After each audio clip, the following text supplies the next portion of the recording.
বেলটা যেমন শক্ত, আমাদের লাইফটাও খুবই কঠিন, আমাদের চলার পথটাও এতটা সহজ নয়। কেন বললাম এটাই ভাবছো তো?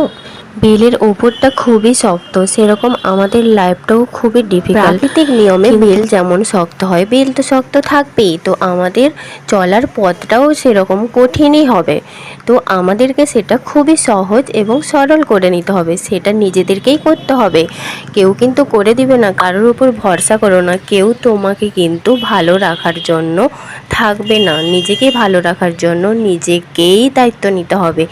তাই বেলটা যেমন শক্ত, সেটাকে আমরা ভাঙার পরে সুন্দর একটা নরম জিনিস বেরায়, সেটা দিয়ে আমরা জলের মতো তরল শরবত বানিয়ে খেতে পারি। সেরকম আমাদের লাইফটাকে সুন্দর করে তোলার জন্য নিজেদেরকেই দায়িত্ব নিতে হবে।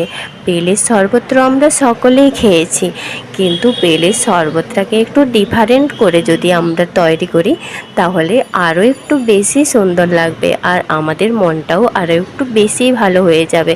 তাই নিজেকে ভালো রাখার জন্য দায়িত্ব সবসময় নিজেকেই নিতে হয়, কারোর ওপর এতটাও বিশ্বাস করে ফেলো না। যাকে তুমি আজকে এতটা বিশ্বাস করছো, কালকে কিন্তু পুরোপুরি চেঞ্জ, যেটা তুমি কল্পনাতেও ভাবতে পারবে না। তাই আজ থেকে নিজেকে নিজেই ভালো রেখো, সুস্থ থেকো, ভালো থেকো। বেলের শরবতটা খুবই সুন্দর হয়েছিল। Tata, by.